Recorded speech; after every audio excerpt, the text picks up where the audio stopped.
Hello everyone. Let's talk about effective parenting 101. How do we live our daily lives? Let's think about that for a second. Usually we are working towards, in full-blown survival mode during the day. We are working towards a phone call for work. We are anticipating that to come in any moment. Or we are quickly fixing lunch while we also are thinking about a package that needs to be dropped off because the deadline is approaching. Okay, so there's so many things that we are juggling. But if we can keep the end result in mind about how our children should navigate real world, then we are able to understand the basic aspects of effective parenting. Okay, so one of the points is I've talked about it extensively, and I'm going to put a link down below. Are we parenting our children for love or anxiety? That's what you have to check yourself. Because sometimes what happens is our children can become the vehicles and our means to success because we have not been able to do something. Maybe our children are capable of doing it better. We have all these unfulfilled desires and ambitions, and we try to project those onto our children, maybe recommending them, saying that this can be a path that they can take. This is how they can define themselves.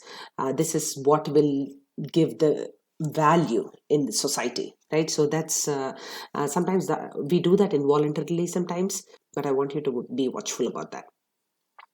The other thing is, a lot of people nowadays say that technology overuse is one of the greatest fears of parenting children and teenagers. Here is my question to you. If technology is here to stay, it is ubiquitous already, it is everywhere, right? Why worry about it instead of taking charge? Why can't you think about your digital manners and your habits and role model them for your children so that you are effectively doing something about it and not terrified about how they are going to misuse and maladapt towards their towards the technological changes that are happening around them? Okay, because action is empowering, and more importantly, why don't you make real life exciting enough so that they don't get tethered to their devices? Here is one other important note. There are things in life that we can control, and then there are things that are completely out of our control. In that case, why don't we teach them tools that are important for their real life survival? If there is an upcoming trip, they need to learn how to pack their bags. If they're hungry, they need to know how to fix a quick meal. If they think that the teacher has put in incorrect grades, they need to know how to communicate with him or her effectively. And most importantly, use the tool of words of communication to get what is rightfully theirs. Because communication is becoming more and more linear these days with technology, and people are not able to understand the tone and intent of what the other person is about to say. Teach them the skills of, if somebody is offering them something to try out for the first time, is it in their best interest? Is it something that they would regret? Teach them the difference between self-discipline and regret, because self-discipline in the long term is far less painful than the pain of regret. Yes.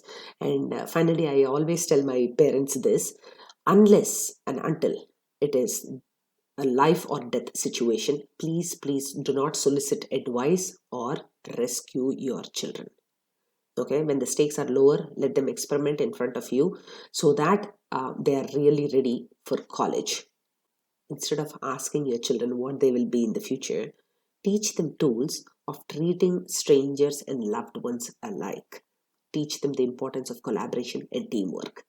And, you know, instead of being in full blown survival mode, try to see how you can show them that life, even in spite of its chaos, can be easily manageable and is breathtakingly beautiful. Good luck.